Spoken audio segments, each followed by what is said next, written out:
We've always believed the reefing hobby is built on more than just products. It's built on people, on knowledge, on passion, and on the communities that keep this hobby moving forward. That's why we're proud to announce that Exodus is officially sponsoring the Reefers Network, a community created for reef keepers by reef keepers, bringing hobbyists together, sharing experiences, supporting stores, celebrating the industry, and helping more people succeed in the reef aquarium hobby. We're proud to support the Reefers Network, and we're so excited for what's coming next.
Hello, and welcome to another live episode of the Reefers Network. Good afternoon, good evening, good morning, wherever you are. Hello, gentlemen. Rather entertaining last 5 minutes in the green room. Before we do get started, I just think elephant in the room. We need to discuss something very quickly. So, for those of you watching at home, me and Don came up with this. I had a little bit of a brainwave, Don, if you remember, about this idea of this Reefing Battles Reef Fighter the other weekend when we were talking on WhatsApp. I said, this would make a really good category, a really good topic. So straight away, Don was like, yeah, I've got an idea for the Instagram. Straight away, he ran off, to do his Instagram magic that he does. He loves his little Instagram videos. So he obviously chose himself to be Ryu. I'm sure those of you watching at home can remember some of the iconic Street Fighter characters from courtesy of Capcom, Mr. Ryu. So then I messaged, out of courtesy, I messaged Luis. Hello, Luis, Mr. Acro Killer himself. Have you got a favourite Street Fighter character? To which he replied, M. Bison. I was like, okay, good answer. Now, if you want to contact Terrell, you have to do it through the boss, i.e. Lindsay. So I messaged Lindsay and said, Lindsay, I need to know, has Terrell got a favourite Street Fighter character? And she read the message, and I was expecting literally the 3 dots on Instagram messaging me straight back, and I heard nothing. I thought she's gone to go and talk to Terrell. So I'm thinking she's going to come back with, I don't know, Ken or, I don't know, somebody macho, somebody masculine. No. Chun-Li. I was like, really? She was like, yeah, do it. So I was like, okay. So I think really the question on everybody's lips, Terrell, is like, man, where did these pins come from, dude? I mean, come on.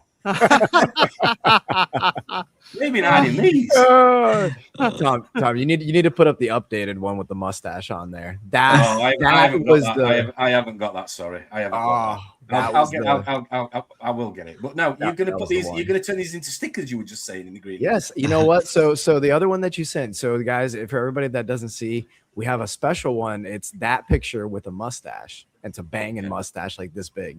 So we were gonna make limited edition stickers and T-shirts, and then sell them out here in the United States, and maybe we'll see about sending some to you guys, and take the proceeds of that and donate back towards the Reefers Network and invest back in it, man.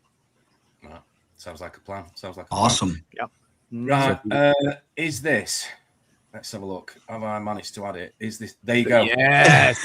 Yes. There you go. That's version 2, ladies and gentlemen. That's the official Terrell Pootan Gang signed off sticker that's coming. The one.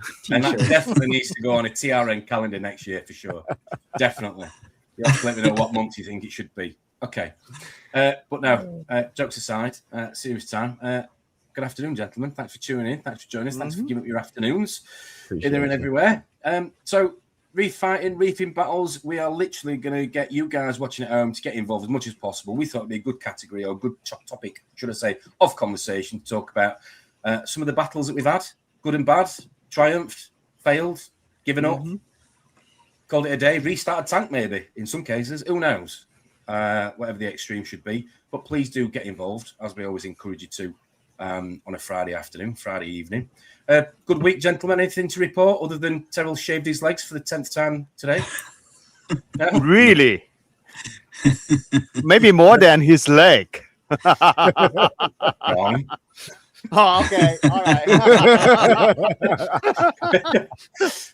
Wow, wasn't expecting that from you. Okay. But anything to report, though, seriously? Anything interesting happened? Anything? No? Normal day in the office? Normal week? Normal day? Another week in paradise. Yeah, normal day, another week. Yeah. But this time next Friday, it'll be a little bit different, Toe, because you're going to be giving away a box of corals, I hear. Yes. Yeah, for next Friday's quiz, we are going to be doing a box of corals for the United States winners. Wow. Okay. Nice. Dong's a prize coming from you as well. Runner-up prize. Is that Yes. right? Yes. Marvelous. Jeff, Fish sauce. Where's my Fish sauce. $50? Okay. So yes, next Friday, for those of you that haven't already seen on socials, we are going to be doing a bit of a giveaway. A big shout out, obviously, to our sponsors, Exodus, to Steve and Jez. Thanks ever so much for donating an A3 Pro. So you've got a chance of winning a Neptune Apex A3 Pro. Full bag of matchings there, all box for a UK winner, and Terrell kindly is going to give a box of corals to a US winner as well. We've got a couple of Exodus runner-up prizes along with a prize from Dong as well. So that is next Friday. And before I forget, if you want to partake or participate, should I say, in next Friday's quiz, you will need to download this app. We've done it before. It's Kahoot app. Although it did take Dong a little bit longer than most to download. Oh my God. So you might want to have a little bit of a practice run, which is why I thought I'd put it on today, just for those of you who might not have already got it downloaded. It's a free app. That's all I'll say. Yeah. Free app. It's the fairest way to do it. But Terrell did give away a bit of a secret, which I was disappointed in. Some of the questions are going to be related to previous and recent streams. So don't think you can just jump on with the fastest bandwidth and nick the prize. That won't be the case. Go watch them. Okay. Right then. Should we say hello to the 47, 48, 50 of you that have tuned in around the world? Let's have a look at who's joined us this Friday afternoon, Friday evening. The one and only is with us, Mr. John Wright. Good evening, Mr. Big Nuts. Hope you're good.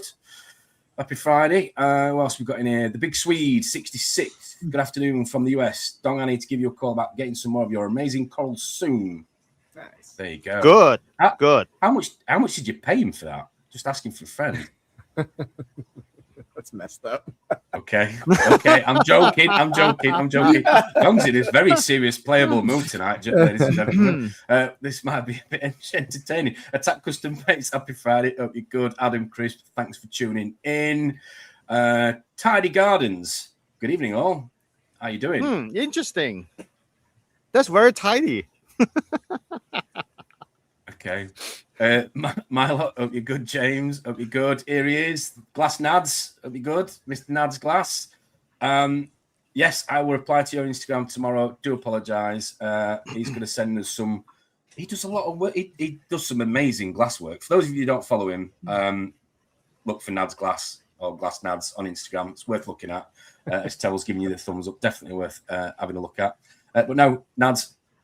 It sounds wrong saying Nads. Nads, I will message you back tomorrow, promise. Says it here as well. Sedge Tiger Collector. He's on about getting a new tank soon. 6x2x2. Looking forward to it. He basically messaged me yesterday, or was it today? Sorry, Terry, saying, Tom, can you remind me of the app for next week? Because I need to practice. Don't know why. Just saying. Might be a bit confident there. A few more people talking amongst themselves. Hello to Prime Corals. Good evening. Hello. Thanks for tuning in to Techers. We've got Graham 1746 as well as so is Reef Rondo in the house. Mr. Ron, hope you're good. Hope you and Bernadette are well, all the way up there. Tommy and Sharon, hope you're good. We've had anniversaries and birthdays recently, all the way in Scotland. Hope you're well. Speak to you soon. What else we got in here? Aptasia Legend. That's an Oh interesting my. Interesting. Good one. Let's have a look. Mr. Gay Reefer, hope you're good. Loving your little progress on Instagram with your reefing journey. Looks like you're having a lot of fun, mate. Long may it continue. Ollie's Tank, hello. Here they are, the Smart family.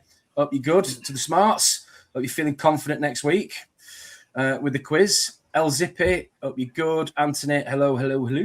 What else we got in here? What's the new one? Abby's XP. How's everybody doing? Thanks for tuning in. Nice to see you. Chatty's Reefs is with us as well. So is Impatient Reefer. Reggie8566. John Smart. Thanks for tuning in. Stephen Owen, hope you're good, mate. Hope the tank's doing well. Dirt Devil's Reef, here we are.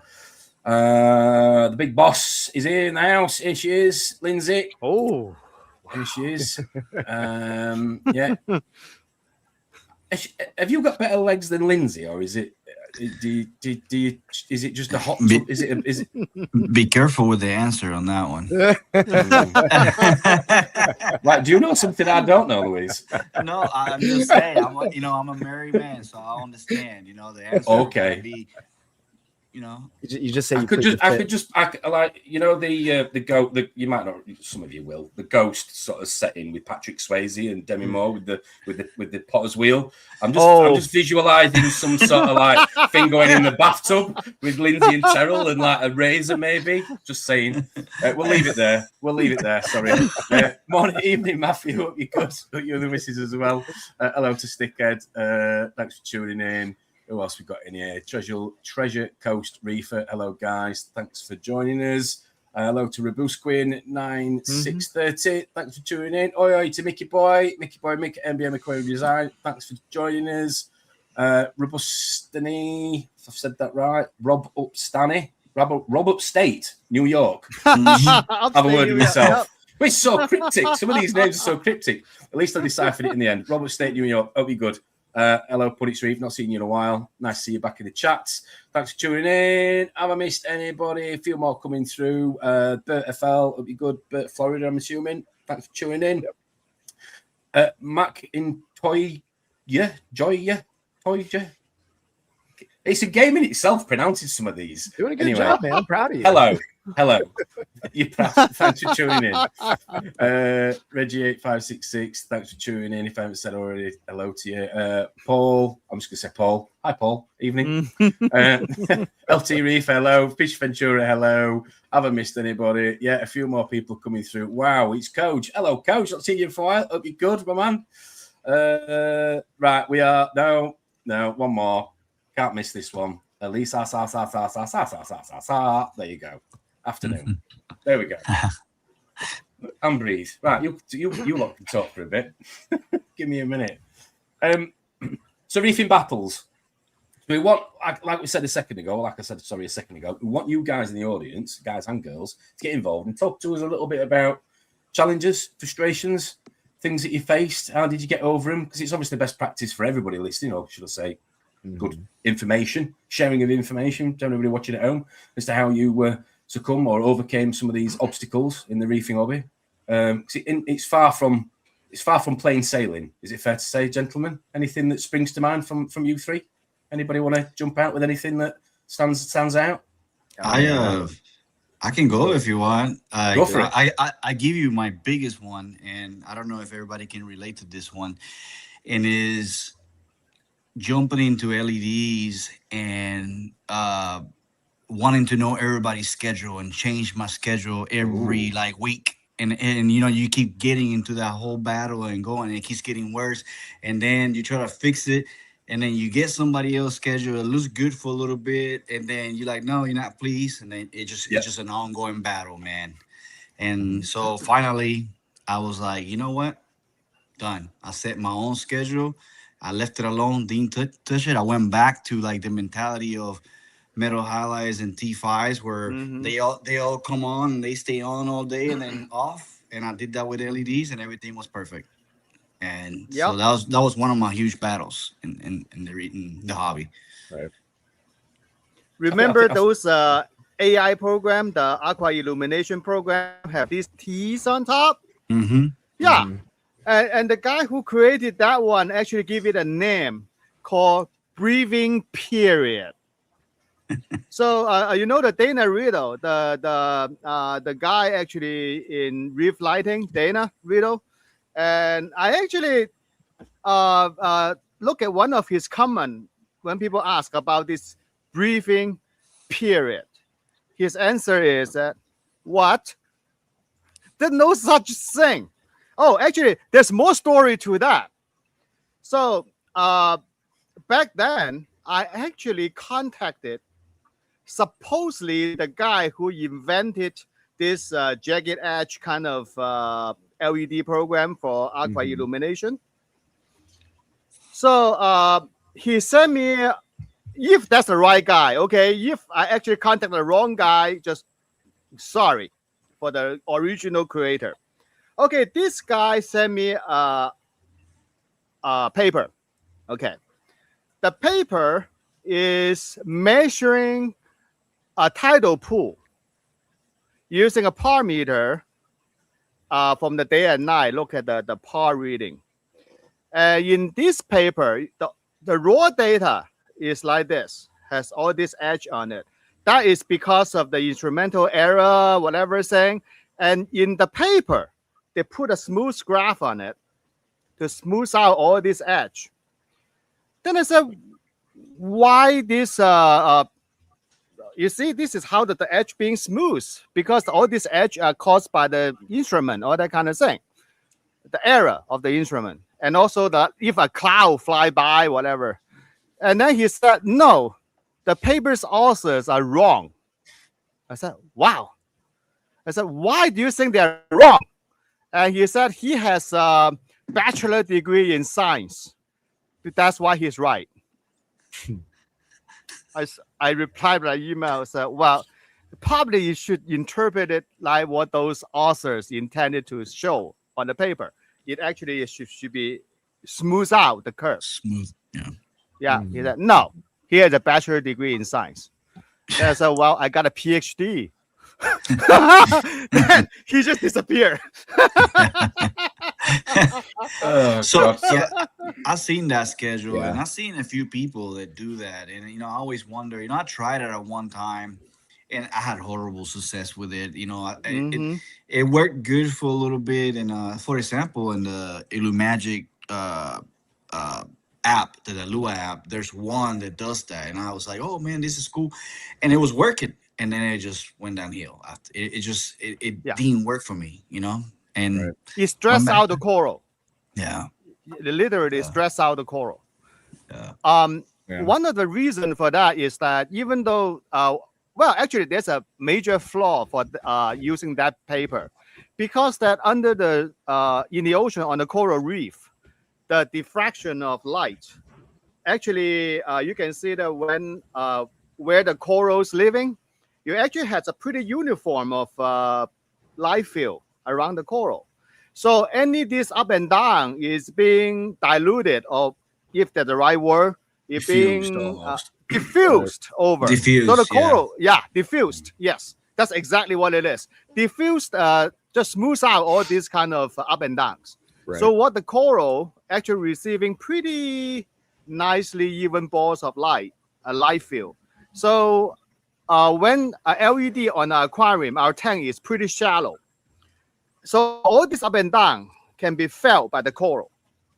You basically stress them out. Yeah. Yeah. Try to think about adjust your thermostat from 68 degree to 75 degree. And then every 15 minutes, you got this, you drive you crazy. Yeah. Maybe it won't drive my wife crazy, but it will definitely drive me crazy.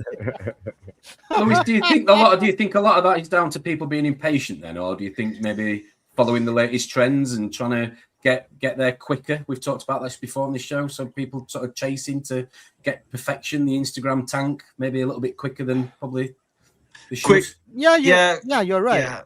Yeah, quick results and the urge of like, hey man, his tank is nice. I need to, Mm-hmm. you know what I mean? I need to do what he's doing, and and it just doesn't always work. That's it. And a lot of people, I remember, even now, right, with my schedule, and I don't recommend my schedule to to anybody unless the tank has been running for a while. And you know, I get a lot of people that ask me for my schedule, but you know, I give it to them, and then I'll be like, hey, you gotta be careful because there's more to it. There's feeding, you know, there's a lot of things that you have to look into. And but no, man, that is a huge battle, believe it or not, man, because I went through it. I think anybody that has LEDs right now or starting in the hobby has gone through that. You know, the whole. I think changing. LEDs are a little bit better nowadays though, because they have the presets, don't they? Which have a fair explanation in terms of the hobbies or the spectrum that they are designed, you know, to sort of illuminate, you know, or grow, sit over, etc. But I remember, like in my earlier days, it was literally, that looks nice. Or you'd ask your partner, what do you think to that? What you'd ask your friend, what do you think to this? And before you know it, like you say, you've gone through 5 or 6 different settings. And your corals are just not happy. I mean, you know, you've got to, I mean, Dong, how long does a coral take, would you say, to acclimatize to different light settings? Is it a fair amount of time, Dong, would you say? Yeah, I mean, from days to weeks. Okay. Yeah, but it's not hours, is it? It's not hours. It's not. No, it's not hours. No way. Yeah, I usually give him a month. I usually give it. I don't change my stuff, but when I do, if I do, I would give it a month. You know, like, and then see how. Like, if I'm increasing my lighting from, let's say 60% to 70, I do, you know, a month of it and see how it reacts. You know, if the coral start getting a little pale, then I go back down to 60%. You know, so, but I wait about a month. I think the thing is there is that you know what you're looking for. I think for anybody watching that maybe doesn't, stick to your presets until you do, and then you can use your eye as almost the gauge. But until you can use your eye, stick to the presets. If you to reduce fatalities, borrow a par meter. In my opinion, they should stick to, you know, presets are cool, but more like get into the mindset of an on and on switch. Like, hey, start with like, hey, 6 hours of on and off light, meaning that that light that you get, doesn't matter what light it is, was kind of designed to be ran with all those colors together, right? To provide that spectrum that light was designed with, right? So start with that. Start with, hey, you know, 6 hours of on and off. Hey, the light comes on at 8, turns off at, you know, whatever, 5 o'clock, and it'll be the same all day long. And then from there, because it's easier to troubleshoot, right? So let's say, you know, you are having some bleaching and your schedule is like this, or like 4 hours and then 2 hours. You don't know which section of that is causing the problem, right? So so when you have a schedule that is all linear, right, that everything is the same, you can be like, oh man, well, let me drop 10% and see if that fixes it, because then everything stays the same. I completely agree with you. I do agree with you, but I think where I was coming from was more for sort of a new reefer / intermediate that maybe, you know, I don't think should go out and get a par meter and start frying things and turning things up and down and messing around. I'm just saying, if you bought a light, you know, they're not cheap these days, and it has a preset that works, enjoy it, you know, watch everything settle, you know, just acclimatize and enjoy it. And then as you learn more, you know, which takes time and you have to make mistakes, you know, we've all made them. It's called experience. You will start to understand why this works and why that doesn't work. And then that will sort of push you on to start to maybe play around with a par meter as such in the future. Should you want to. Not everybody might want to. Not everybody might want to.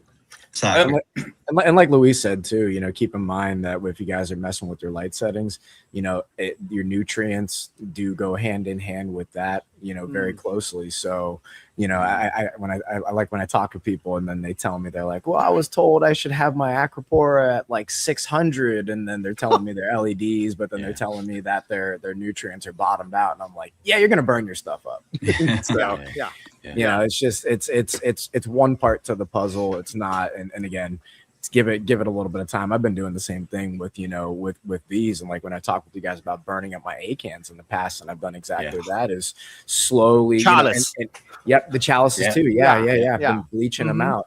and like Acro said, you know, it's so much easier when you can have that schedule kind of evened out on both sides, and then you can kind of either you know, elongate it, shorten it. You can mess with your, you know, your peaks a little bit easier, and then understand and observe what you're doing.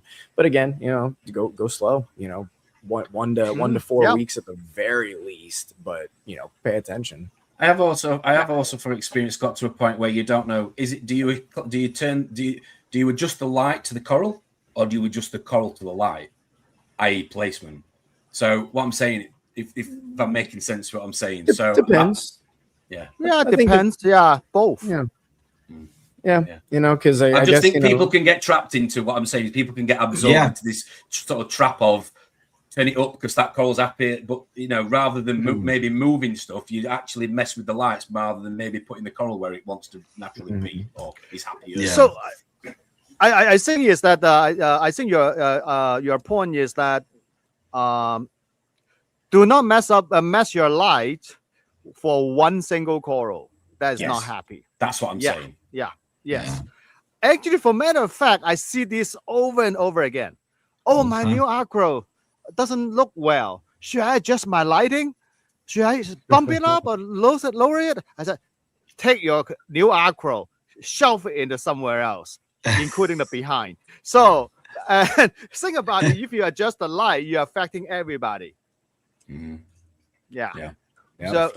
whoever is not happy, take that guy to shelf it to somewhere else.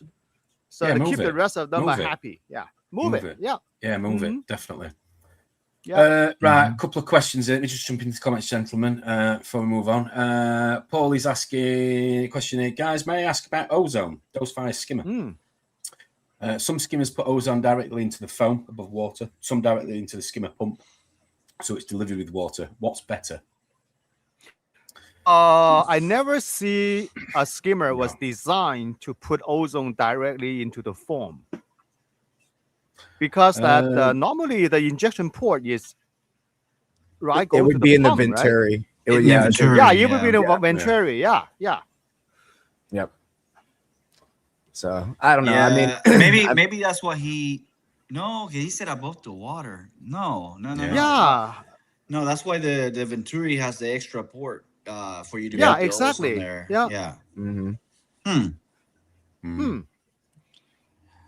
Maybe a do-it-yourself skimmer. My Royal exclusive skimmer downstairs has got another inlet for another inlet for ozone, but I've never run it, so I can't really comment. I talked about it. I played with the idea, but never really run it. So sorry, not one for me on that one. Yeah, I've destroyed my tanks with it. So if you did, oh yeah. I think I ran it too strong, and just, you know, and I tried running it with the ozone reactor. I tried running it, you know, 10 minutes on, 50 minutes off. I watched my ORP, you know, the ORP never went above 300, and actually, the ORP never went above 300. It was normally settling at like 230, and system was totally fine. And then when I started running the ozone, and again, you know, I did the calculations. I did I forgot what the brand was, Poseidon, I think it is. And I think I might have just run it on a too high a level, because I ran it on 10, but I ran it on 10 minutes off, 50 minutes off. But for a 1,200 gallon system, it still should have come in underneath the dosage. But I still just totally oxidized all my coral and used an ozone reactor, used carbon after, you know, and still just not, you know, and I probably did it wrong. So that's just part of it. He's actually correct. The Tunsi 9410, that's weird. They put the port on the foam on the top for ozone or CO2 scrubbing. I gotta read about that. I've never seen that before. Interesting. Wow. but isn't that the CO2 scrubber also should be directly injected to the link to the pump? That's where the joy is. What's the model, Luis? 9410. Who makes that? Tunes. Oh. Tunes. Yeah. That's pretty. I'm gonna read about that. I've never seen that before. That's strange. Yeah. Learn something new every day. Oh yeah. This one. Huh. Where's the port? It's on the top by the neck. Yeah, here. Oh, I see it. Oh, that little knob. Yep. Yeah, there. That actually is, looks like a silencer setup. Oh, no, on the left. You see the other port on the left? Yeah, the port. So is that Yeah. really an ozone port? Yeah, that's what it says. It says either that or Okay. CO2. Yeah, interesting. That's kind of odd. Yeah. Yeah. Learn something new every day, gentlemen. There we go. Yeah, exactly. Yeah. Yeah. right. Maybe we should get Tunji on. Tunza. Yeah, that would be a question for them why they exactly. they do it that way. So tell you had not much success with the ozone. That why Nope. you use it now for the old leg waxing. Yeah, that's where this comes in. I'm just going to keep doing this all night. Just for those I'm telling you, it's good advertising. So when we drop the shirts and the stickers, people want them. That's it. People want them. Yeah, before you oxidize yourself, ask your wife first.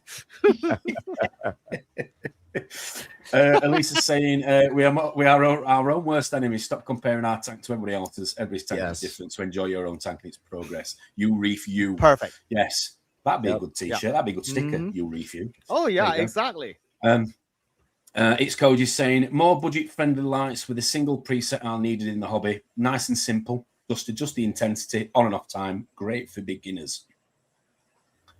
I think they exist, right? Yeah, they're out there. Yeah. For example, the Meridian. Maybe There's more an budget-friendly. He's from England. Oh, He's from okay. England. I'm All just right. saying maybe more budget-friendly is probably the term. Maybe cheaper.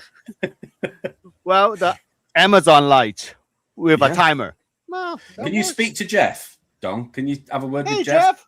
Oh, you're not carrying that anymore? Not enough profit? Okay, I understand. Yeah. Now, for a matter of fact, that I do see a tank that by one of the customer. He used this budget Amazon light, fill the whole top, edge to edge. It just think about it. It look like what's the ATI light? Stratton, right? But but think about it. You cover the whole top with that thing, those things. The Amazon version of it. Yeah. Feel it. You sure it wasn't a strap on? Was it definitely a strap on? Just asking for a friend because I can hear some cogs going in the comments. So I'm just thinking. So the result is pretty amazing. Some people actually just use the regular $99 Amazon light and just plaster it all over the top. Yeah, I've seen that. Pretty amazing. The coral grows fantastic. Beautiful shape because there's no shadow. And on and off. Timer. Done. Yep. Hey, I figured out about the Tunzi. No, it's Okay. actually the same. It's the same way. So I don't know if you can see. Yeah, we can. Yep. Well, the port is right there on the nozzle, like right there. But the thing is that the other port is connected to the neck. So because that's an overflow kind of protection for that skimmer. So and it has another port, which you're right, Don. It was for the silencer. That's where the other side of the ozone gets connected to. So yeah, it's not. It's connected the same way, Paul. You have to connect it to the nozzle first. Yeah. There you go. Thank you very much. Or we can connect to the nozzle. Right, okay. Good evening, Daniel Isa. Hope you're good. Thanks for tuning in. The Gary Reef is asking, my question relates to Reefing Battle. Doesn't relate, to Reefing Battles yet, because he's still in training mode. Yes, he is. How do you decide when the tank is ready for corals? What I'm looking for, and what do you remember what I am looking for, and what do you remember what coral you added first? Okay. Fair question. My first coral is Aptasia. It's real. Hey, people That's used when to I sell know nothing. People used to sell Aptasia on eBay as a coral back in the day, believe it or not. People used to buy it. Oh, Yeah. Impeco. They call it curly Sue anemone, right? Is that curly Sue? okay. Yeah. Yeah. We'll Yeah, I get don't into know. it. Yeah, I would say, I don't know. We get asked this question all the time, and it's always hard because you can give the beginner answer and then you can give the advanced answer. And I would always say like the beginning answer for, generally would be, hey, give it a little bit of time, and it's going to depend whether or not you're starting your reef with like live rock, dry rock.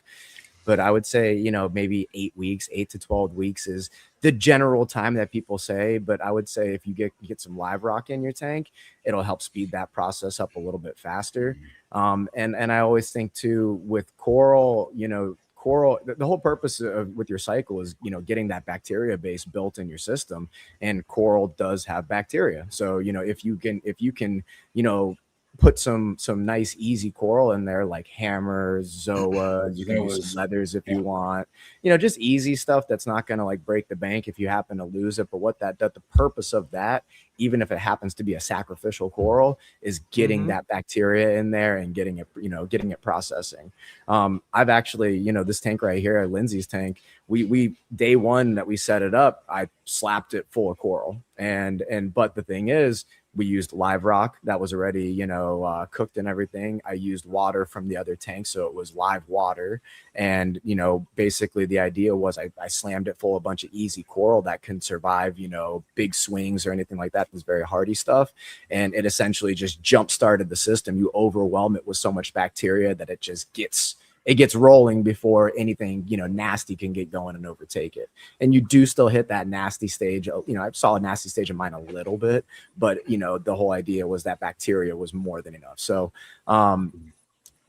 easy answer. And a lot of people, beginners, you don't want to, tell them, hey, go slap a bunch of coral in your tank, because then, then they can potentially kill it all. But again, it's with caution, and it's a method of doing it. But for you, take your time, go slow, get some live rock from somebody you trust if you don't have it already, and then just start adding beginner corals. And even if it's not corals that you don't particularly want for your end goal tank, make it stuff that you can kind of move out and trade out in a little while. You can bring to your LFS if you don't want it anymore, but you're just focused on getting your bacteria built. Good answer. Yeah. I have I changed my mind when it came to giving advice to people on setting up a new tank, and it goes back to when we were talking not too long ago on the trace elements. And there's a silent killer in our tank, and it's called tin. And it comes from the PVC pipes, and when you get a brand new tank and you set up all that, and not just that. I don't know if you guys ever have a PVC pipe from Lowe's and run a paper towel through it, and then see how much dirt and crap comes out. Goodness. So, yep. So what I tell people now is, and me and my friend Jackson and Alan, we're talking about this in one of our live streams, is that if you're spending that kind of money on corals, you're buying $80, $100 corals to start your tank, $50 corals. Why not get a $30 to $50 ICP test, right? Set up your tank, test your water, make sure it's good. Like, do that for a couple of months. Make sure there's no tin or no, nothing harmful in the water, and then start. I think that's one of the most crucial beginning steps that everybody nowadays should take, and it's accessible. Back then, it's one thing the old school guys were right about, and is waiting for coral algae to show up. And that is true. That is true. Nice. Because there's studies about coral algae that sends signals to the coral, basically saying, hey, this is safe. The environment is safe for you to grow, right? And that's one thing that that if you're not gonna do ICPs, if you're not gonna do all these other stuff, wait, until that moment, and I think that's one of the biggest one for me. Do you think you could get coral and algae in a cream, Luis? Just in a what? If in a cream, just if it sends signals about growing in certain places, might be useful for somebody. Somebody will make a lot of money on Don, can you get that on Amazon? Can you speak to Jeff, please? He left. Yeah. He's so sick and tired of me. Well, one thing, sorry, Doug, very quickly, I will say, Lewis, on the back of what you're saying, it is right. Is what I would personally say myself is, if you've got a friend in the hobby that's got an established tank that maybe can give you a frag, maybe without you having to spend a lot of money, maybe use that as a tester. I'm not taking anything away from the shops because they need the money, but equally, you want the success to keep in the hobby and love the hobby for what it is. Try and get a frag or two if you can. See how that goes on before you then go out and get giddy and spend a lot of money. That's my own opinion. Yeah, I totally agree, because that's another benefit to have a local reef club or make some reefers friends. Well, I give away a lot of beginner coral. So when you meet people in the same hobby, you can ask them what you have a lot. Some coral you have so much you want to give it away. Yeah, those are the coral, no matter what they are, will be a very good test coral in your tank. And back to what Aqua's killer, Lewis, what you talk about tin, there's another source of tin. It's from the glass. When you have a brand new tank, the reason they have that is that when the float glass is manufactured, they basically float them on a bed of molten tin. Oh. Yep. So that's why you got this flat surface on the glass. So that means that one face of the glass has tin, the other face doesn't. But you cannot tell which part. Because if you go to a pet store and buy a tank, they're not going to tell you. Nobody knows. Even the manufacturer doesn't know which side of the glass to use. So that means that many people actually found out tin from new tank. So there is a way to do it. If you get a brand new tank, you fill it up with fresh water, and then dump a bunch of Kalkwasser in it. Kalkwasser. I knew you were the person that had this. Okay, I that's had this conversation with somebody ages ago, and they said I was bonkers. And I thought it was you that told me about this. Yep. You make a Kalkwasser suspension and soak it overnight. Yeah. So what happened is that Kalkwasser is calcium hydroxide. So the Kalkwasser also is known for a purifying agent because it precipitates out the heavy metal. So by soaking the tank with Kalkwasser, and then you empty it and rinse it well, and that will save you a lot of trouble down the road for the tin or other heavy metal contamination. Could you do that with tap water, Don? Just for anybody watching. Oh no, you can do it with tap water. There's no reason to do RODI to soak your tank. To start, because that the Kalkwasser will basically purify whatever phosphate, whatever is in your tap water out, become precipitation anyway. Just use a garden hose and fill it up, and dump half bag of pickling lime.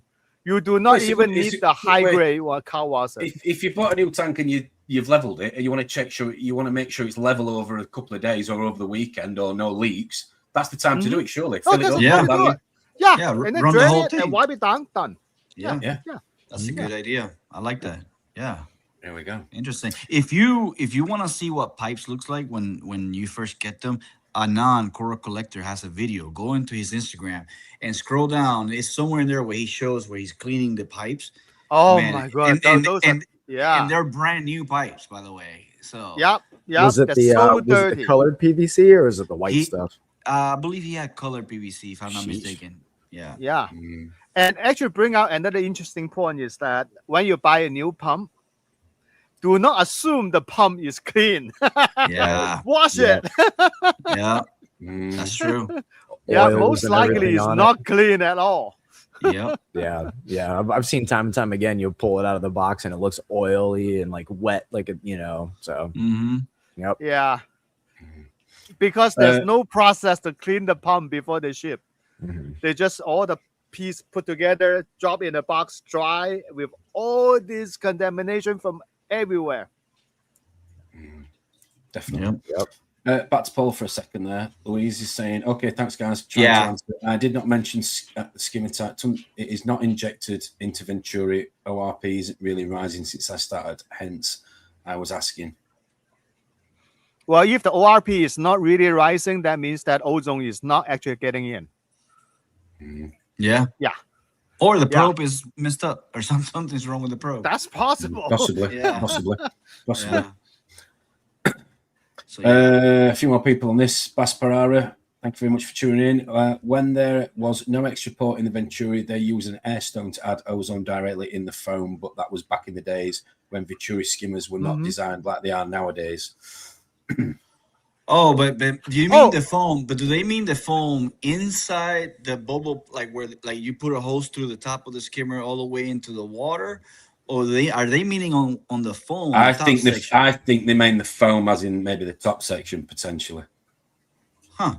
Don't know. But how is that getting? Not my how is area that of getting- expertise. But how is that getting in contact with the Yeah. water? Because that's already escaping. The foam Yes. is exhausting out of the skimmer cup. Yeah. So I don't know. And then all skimmer has venturi. There is no such because that's a basic part of a skimmer. From the making bubbles. That's what they're drawing the air. The part that draw the air in is the venturi. Yeah, I wonder what the purpose of putting it in the foam is then. Yeah, because that was my thought process. You know, because it's venting out the top right there. It's not having any contact time with the water. Yeah. Yeah.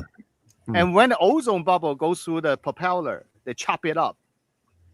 That actually creating more contact time. So yeah, but all skimmers should have a venturi. It's just in different format. Yeah. Oh, he said exactly later down the road. So yes. So I bet you this. So they were putting the hose all the way inside the body where the water where the exchange is happening. So that's what they were doing. Okay. Right. Okay.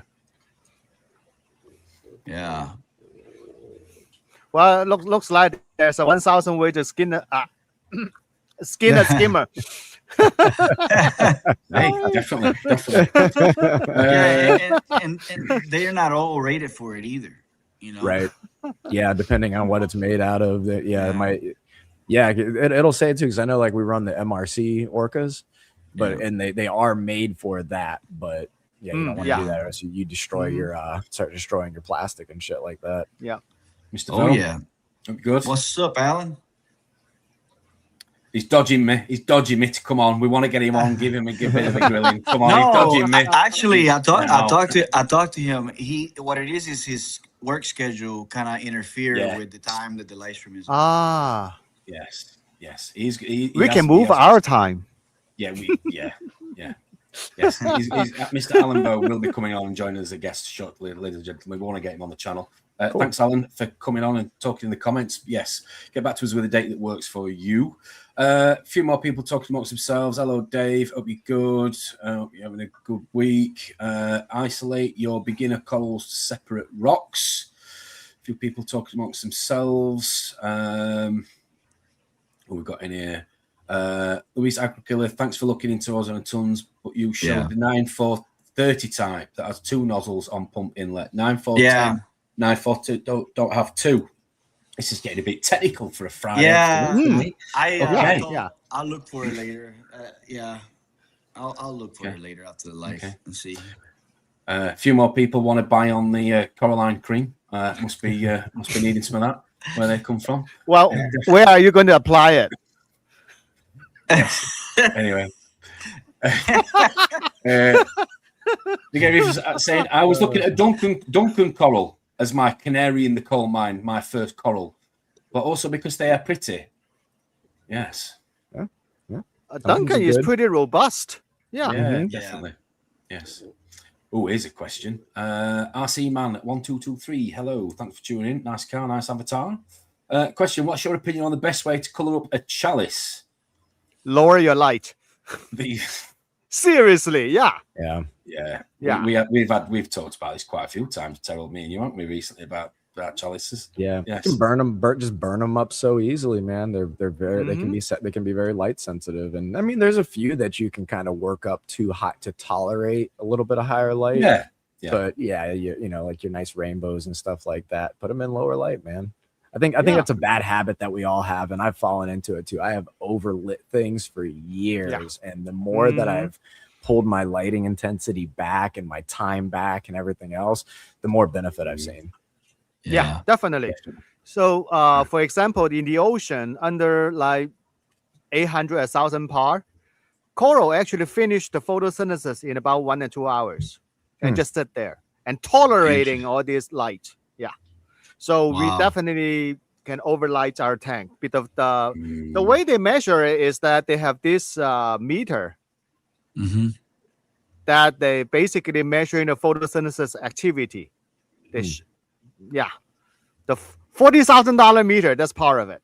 Yeah, you can use that to monitor the photosynthesis activity. Nice. Yeah. I saw a video not too long ago in Australia. One of the the lady, she was probing the branches. The probe. Yeah, and I can tell from that. Yeah. probe. So when the photosynthesis stop, when the coral reach the saturation, and you can see that the meter will tell you, the photosynthesis is done. The coral just sit there and tolerating the light. So I really wish there was a better way to measure how, to have a better idea of, what species tolerate, how much light, so, because we're there's a table. Is there a table for it? Yeah, there's a table. Okay. Yeah. All right. Yeah, because I mean, I think it'd be interesting. We're giving them 6 to 12 hours of light, but if we, you can always adjust it back to if you have something to support that and show it, then you can always maybe, but they adapt too. They adapt. Yeah, because even in the ocean, right? Because I seen a video not too long ago where the guy was diving and he was showing, I forgot what coral it was. It broke off, right? And it was like way down on the bottom, and he was documenting the growth on it. And the growth was completely different structure, but it was healthy. It was still healthy down there. Yeah, they also modify their protein to capture more light when they're down there. There's one example about adaptation is the ORA Hawking echinata. Supposed to be a smooth skin, deep water agro. Right now, after like 2 decades of aquaculture, you can see them just grow perfectly well under strong light at the top. Yeah, that is some adaptation. Yeah, definitely they will adapt to it. First comment regarding tonight's topic, or today's topic, should I say, gentlemen, Reefing Battles. And please do comment, like I say, in the comment section of any of yours. It's from Matty Boynoff at Reefer. One of his battles in reefing has been blue star polyp. Oof. There we go. Ooh, we all felt the pain there. We all exactly. Very painful. Very painful. I just picked them up. Very Do you know what? I've got a confession to make on that one. I once bought blue star polyp because my wife, my missus, thought it was really pretty and put it in the tank. Oh, it is. Yeah, it is pretty. Long time ago. Before they choke out with the other coral. Yeah, it is pretty. Yeah. Long time ago. Sodium hydroxide, but it's dangerous. Spray them. Just keep spraying. Injecting some sodium hydroxide to get rid of them. But you gotta watch it because if you put too much in your alkalinity, it will spike up, of course, right? So. Yeah. So if you have fluconazole, some of these things though, I thought you could get rid of them with different drugs though. Fenbendazole. Fenbendazole. Sorry. For everybody that I've known that has tried, they always come back somehow. I don't know what it is. Those things are. Well, incidentally, I actually reset the tank, but I'd got a new tank coming, so that was a bit of a mistake. Yeah, but the best piece of rock was a big piece of tonga branch, which I'd had for years, was absolutely smothered, and I just had to give it up because it was just not happening. So. I wonder if Jason Fox trick for encrusting corals work for that. Like he showed a video a few days ago where he has a pressure washer connected to water. And he gets inside the tank and sprays the encrusting corals that are killing the other corals with it. He sprays them with that pressure washer. Huh. Yeah. Oh my God. It's like a little, like one of those little electric pressure washers. And basically. So I wonder if you could do that, in the actual rock. I mean, Chris Meckley stabs everything with a screwdriver. So why wouldn't you use the pressure washer in the fish tank? I mean, hit him with an hammer. A wrench. Pick what you want out of toolbox. Have a go. Is there any fish will eat that? I don't know. I don't think so. Maybe, yeah, but if you get a fish that will eat that, it probably eats everything else. Yeah, that's true. Yeah. I once heard somebody say that pyramid angels would have a go at it. I don't know how true that is. Don't know how true that is. Not sure. Don't know.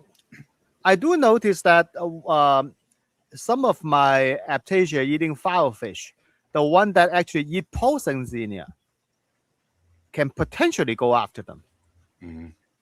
Because I never have the blue star polyp in this tank, because I have this Aptasia eating filefish eradicate all the Xenia in this tank.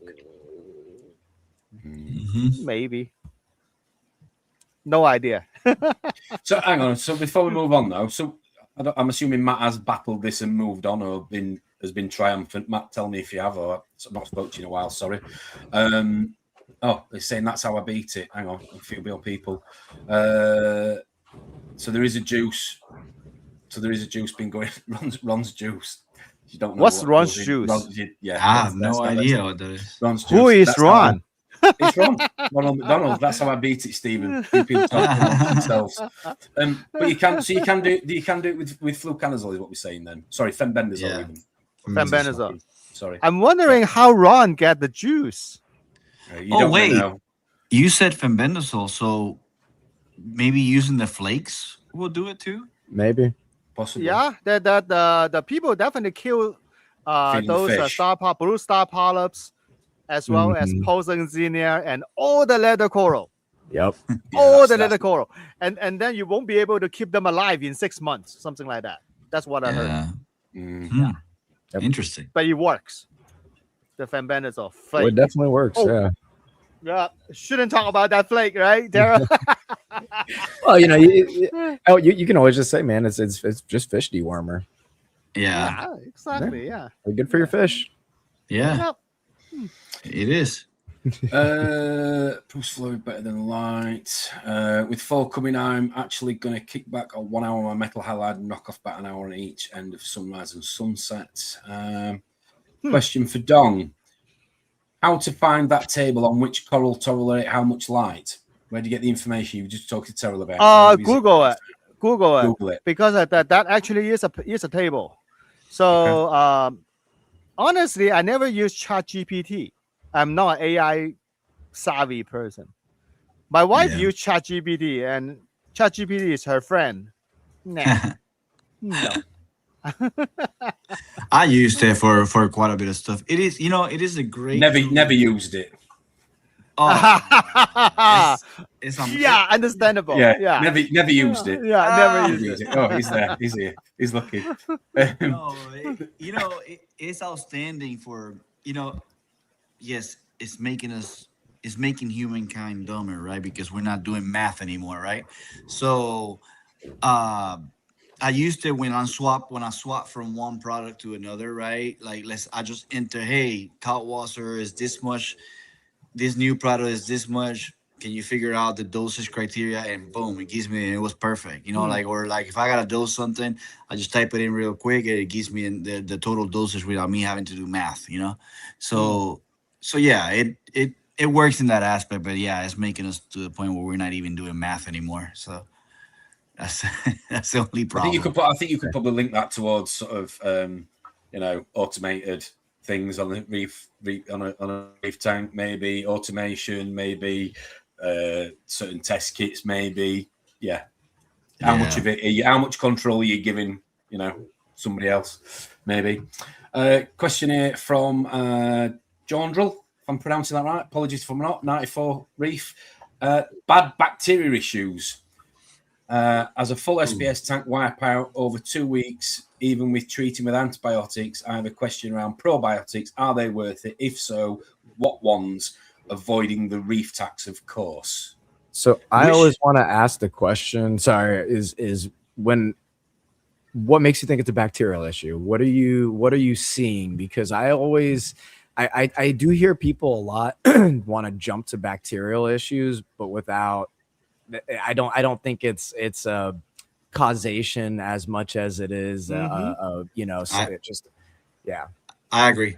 I agree. That's what I was going to ask her on the Absolutely. same thing. Yeah, because if you're chasing it, if you think that, you know, you brought in a bacteria and then you're trying to treat with, you know, antibiotics or anything, could you be causing more of a problem if that's not the original cause of what's causing it to have the bacterial issue, or if just that bacteria is getting out of control. And, you know, that's the same thing we've talked about with torches, where, you know, I think that bacteria is on there all the time. It's just whenever that torch gets so stressed where it starts losing the ability to kind of fight it off is when you get the, like, say, brown jelly. But people seem to think that brown jelly is a disease that you bring in when it's not. No, it's a symptom. Yep, that's symptom. right. Yeah, it's a You know, symptom. a lot of people don't understand that, and it's crazy because it keeps getting repeated and repeated and repeated. Yeah. And so Well, so sometimes that when people, if you look at social media, listen to this podcast, shows talk about the bacteria issue. Many of the time, the people who talk about that are trying to sell you something. yeah, For matter of fact, to identify a bacteria, if some problem is related to bacteria in a reef aquarium, it's almost impossible at home because you cannot isolate the bacteria and identify it. yeah. And many times that bacterial infection, it actually is a secondary infection caused by a primary stress event. For example, if a heater broke, so and you have a heavy metal poisoning, and you overloaded with tin. I know we are not corals, but we are living creatures, as in human beings. And it's, for me, I always think of it as ourselves. If we run down, if we're stressed, if we've not been eating properly, you know, if our diet is out of whack, then we are going to be more susceptible and prone to pick something up, aren't we? It's the same sort of analogy for me. So, you know, when it comes to bacteria, the same applies. And, you know, like Tel was saying about torches, it's a symptom. It's like, you know, if you wake up and you've got a sore throat, or you've got a rash, or you've got a spot, or you've got something, it's a symptom saying something isn't right as a result of something that, you know, your body is got an issue. And maybe, you know, maybe you just need to look at what's causing that first before you go out and, you know. Exactly. It's multiple things. Like he just replied, right? He said, I sent an ICP and all that stuff, you know. So just to get in that mentality real quick. So you sent an ICP. Yes, that's a good thing, right? Because you're trying to see if something's wrong with the water quality or water chemistry in your tank, right? But a lot of people don't understand that it is not just that. It could be the lighting, it could be too much lighting. It could be your, you know, your phosphates are completely bottomed out and your nitrates are up. So a coral can live in a low nitrogen environment, but it has a harder time living in a zero phosphorus environment, right? So they start stressing even more. So and when those numbers are out of whack, it starts stressing. It could be salinity, right? Your salinity might have been off, you know. So it's so many different things. I'll give you one. Okay. I was gonna say I'll give you one, just like something so simple as like I was having torch issues in the past with my LPS tank, and it would always happen around the time winter time in Florida comes around, and I could actually open my windows. The influx of pH, so the pH fluctuations in the house of me opening up the window and closing it was actually causing my brown jelly disease to kick off. Wow. Yep. So and ever since I loved opening up the house because you get a nice breeze through and everything, but no, I can't do it anymore. Was that in the tank? Was that in the tank, Terrell, or had that anything to do with your legs? I mean, you know, in the tank, you need the cream. I've heard that brown jelly can grow in the most the coralline peculiar places. Yes, that's what we need to develop that cream. That's what it is. Yeah, exactly. Yeah, and market it TRN cream. TRN coralline cream. Exactly. And it's just going to say it grows where it shouldn't. That's what it's saying. Well, actually, the logo should be the Reefers Network. TRN cream fights RTN. Ooh. That's good. That's good. Yeah, exactly. Yeah, speak to Jeff. Yeah. You made a point Jeff, too, you hear that? with the ICPs. The ICPs aren't always going to tell you everything either. Yeah.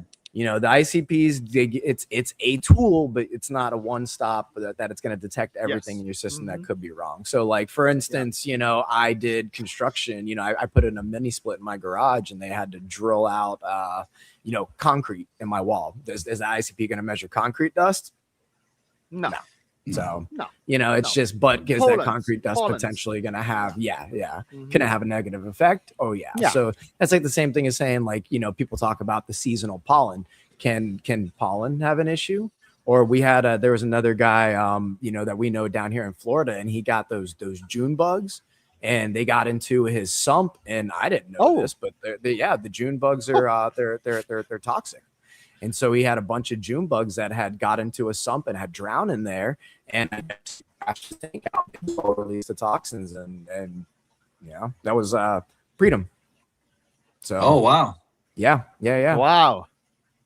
Yeah. So talk about those organic tests offered by companies. Mhm. We should think about them as extremely primitive. Mhm. They won't tell you much at all. Yeah. Yeah, especially the end dog test. It doesn't tell you Yeah. much at all. So Yeah. It's a snapshot. basically, it's an idea. yeah, good idea. Yeah. But there's always some shortcoming. But Yeah.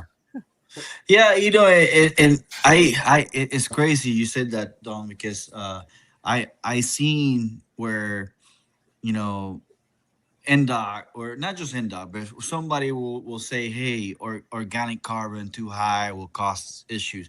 But I've seen tanks that are just, I mean, the organic carbons are high and they're just driving, you know, like, so it's like, I don't understand, you know, like. So the DOC is bad is a overstated statement. No, DOC is not all bad, not all good. They're different types. They serve different purposes. And without DOC, actually it's really bad. That's something we know. Because they are trace element intake, depends on DOC. Basically, the whole living organism in the ocean, in your reef tank, are running on DOC. Yeah. So a DOC test basically cannot tell you what they are. They tell you, oh yeah, you have carbon, you have oxygen, you have phosphorus. Doesn't tell you much.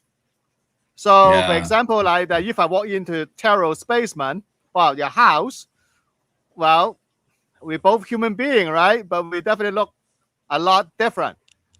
So maybe Lindsay will kick me out and keep that guy with the mustache. See? Because Lindsay doesn't need me. You need that guy. Did you say guy? Yeah, that guy, exactly. What do you think about combining? Like, I know it will be, you know, it'll cost money, but some of us, you know, we like to get into that. So what about combining the NDOT with the organo test, right? So yeah, NDOT will tell you, hey, this number of inorganic carbon, this number of organic carbon, and this number of total carbon. But then when you look at the NDOC, it will tell you, hey, what vitamins are in the water, what aminos are in the water, you know, and what other elements. So what about, you know, I'm not smart enough to do that, but what about combining both so you can see now, hey, this is my total number, but then these are the different elements that are in my different, you know, type of organic compounds that are in my water. You know, maybe so with both tests, you give you more information. Yeah. So we need to understand how the ocean modes, the organic test. So for instrument, you have to tell it to look for something. You need to have a target. So for example, if you if you tell the instrument to look for vitamin C, then you have to give the molecular weight of the vitamin C to the instrument, so you look for it. But then a gazillion of other things you didn't tell the instrument, they won't tell you what's in the water. They can tell you if something that you are interested in, you have data for in the water and how much. And that's what the instrument can tell you. The instrument cannot tell you something you are not looking for it. So that is basically the biggest challenge. We do not Gotcha. know what kind of bad stuff in there, so we cannot tell the instrument to look for it. Got you. But yeah, for example, that if you suspect you have some pesticides get into your tank and harming your coral, and you know that you just used Roundup several days ago, then you can tell the instrument to look for a Roundup signal to see if it's there or not. Right. But it won't tell you you have other pesticides in your tank. Yeah. Yeah. So you have to Got particularly it. looking at it. Yeah. Mm, Yeah. interesting. And then for the end dog test is that you won't differentiate if the pollutant is Roundup or orange juice. Got it. Yeah. Yeah. Okay. That is why I say all the organic test is really primitive. Primitive But right now. unfortunately, Mhm. this thing does affect our tank tremendously for this organic pollutant. That's where the water change comes in to be Yeah. handy. Yeah, no matter what, remove them, dilute them. Dilution is the best solution. Yeah. Yeah. That makes sense. Yep, makes Yeah. total sense. Mhm.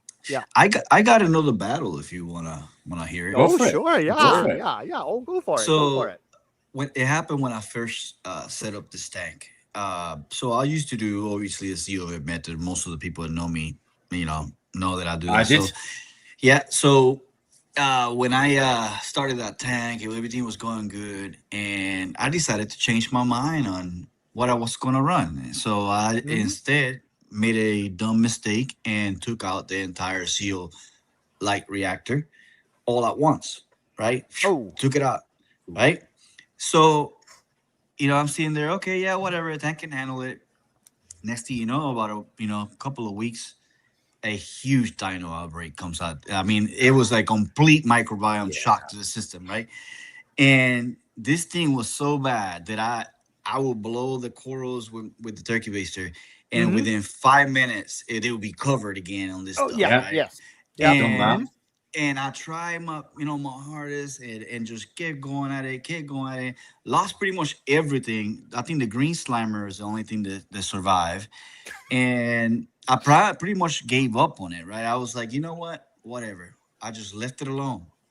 And little by little, it started clearing out. And finally, once it cleared out, it was golden. And I think T actually helped me out after that, and got me back, to normal again. But yeah, man, that was a huge battle. I couldn't get rid of it. It was just like everything I tried, it didn't matter, man. I would dump in bacteria. I would, lower lighting. I would get the tank dirty or whatever, and all the things that people said. And it was just strong, man. It would just cover all the corals and basically lost everything.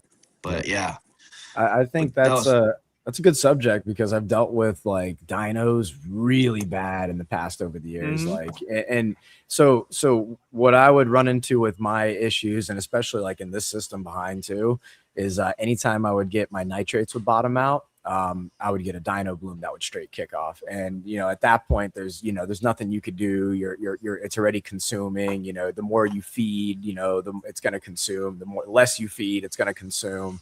So, like I said, what I've landed on was a good bacterial base. So I went, and I've come to think that it's a multi-pronged approach, especially with dinoflagellates like that. But a good bacteria base, a good robust bacteria base. So like, I've dabbled with like the purple non-sulfuric bacteria, things like that. When Acro put me onto some things in the past too, as well as good UV sterilizer, and I'm an advocate for that. An oversized UV sterilizer is always going to be good, and dosing silicates helped. So that actually really got me past the dinos whenever I would get it. So I would start to have to dose nitrates again, get my nitrates back up, level out my phosphates, and then basically dose silicates. So like water glass, it's what is it, like a pottery mixture. And basically you can't overdose it at that point. All it does is just kick off a heavier what's it called, diatom bloom. And so Diatom, so the diatoms will compete with the dinoflagellates and basically outcompete the dinoflagellates, and you still get a nasty bloom, and it looks damn near the same. It's disgusting, but once the dinos is choked out and the diatoms have succeeded, then you can just stop dosing silicates, and the silicates will burn out eventually. The coral uses silicates get burned out of your system, and then that diatom bloom will burn itself out. So it's like making it worse for it to get better. But that was a big thing on how it helped us get past it, because I used to awful. The same thing with like Louis said. It's just you go over there, you blow it off, and it's smothering your stuff already, and especially with all the stuff we're dealing with too. And it's just awful because it starts to kill off livestock, and that's money and it's life.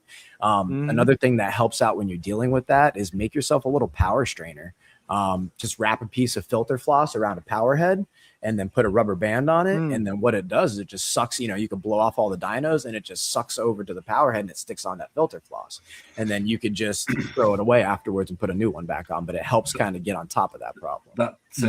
That's painting an image of me when I had my SPS tank downstairs, which is 3 years old next month, September.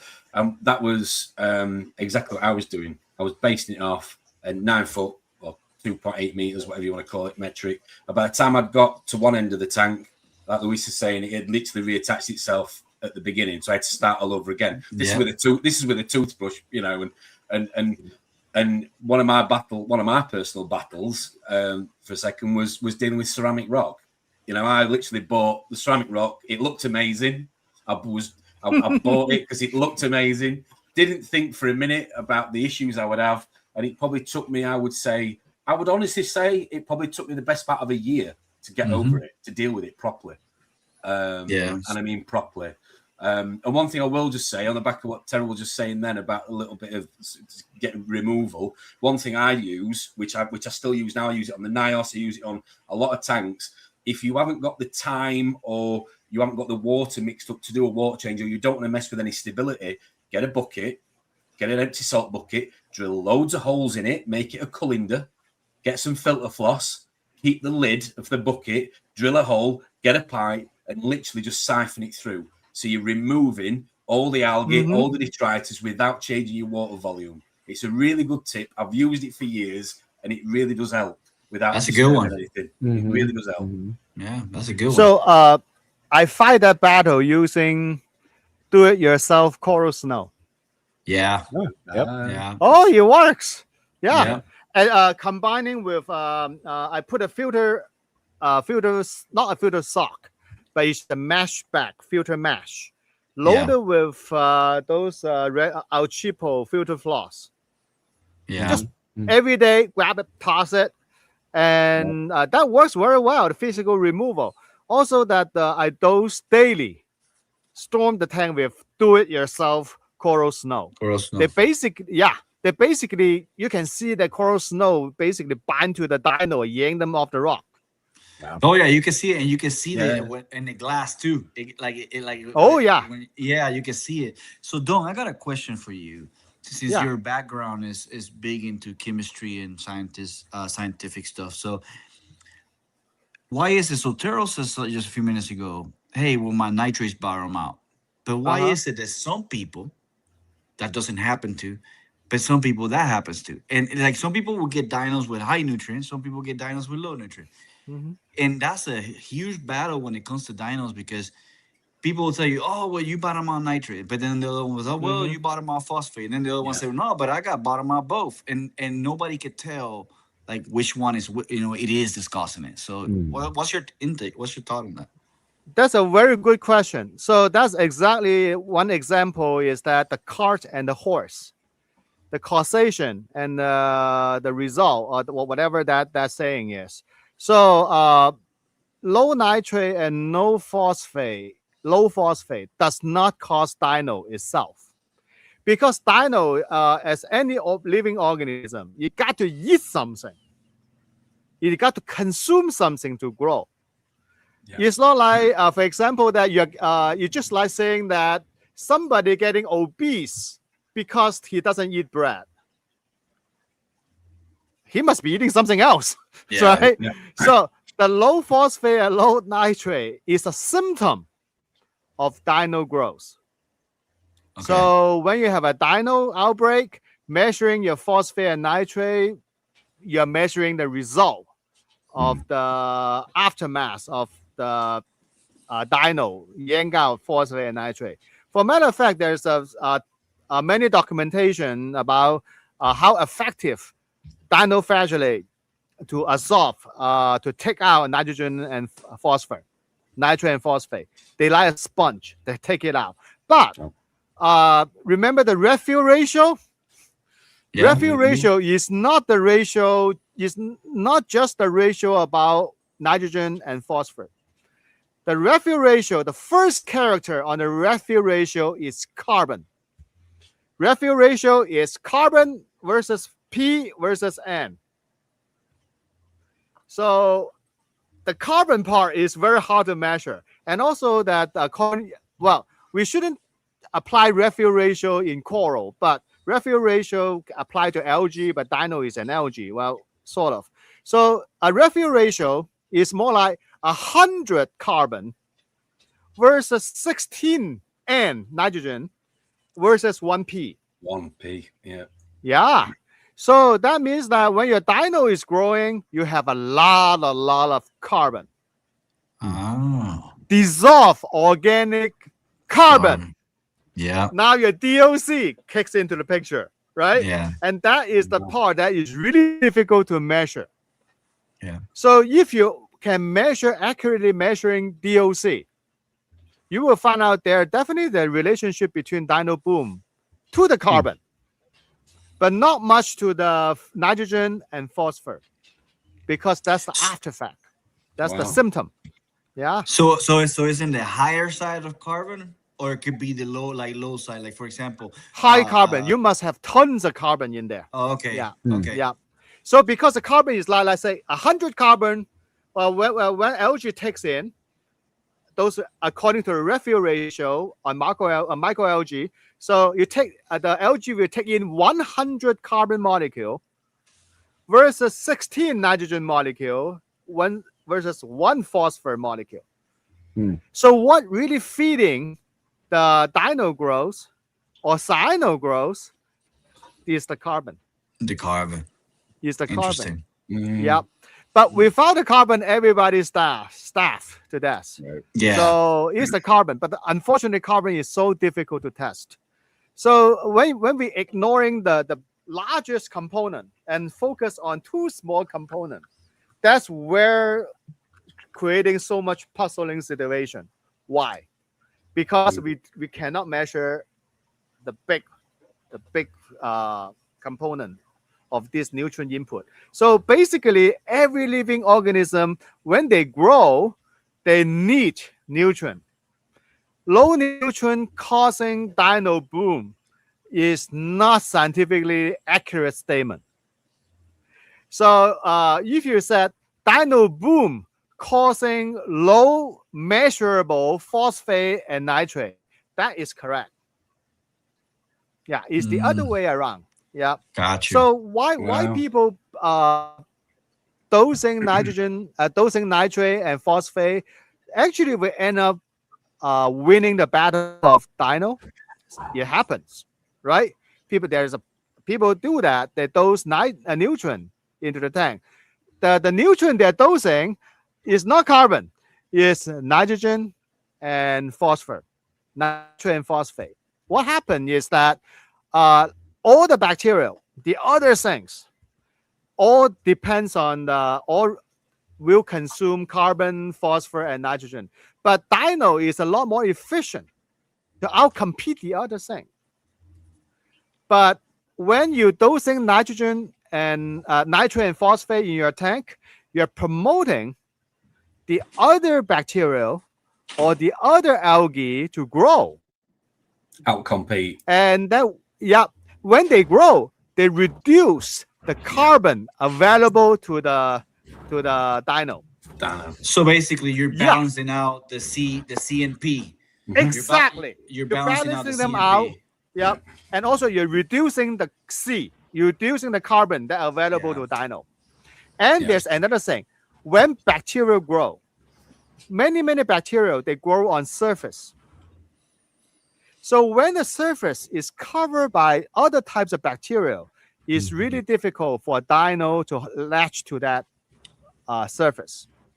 So when there's one interesting phenomena is that at night, you can see the dino melt away. And when the light comes on, the dino shows up on surface.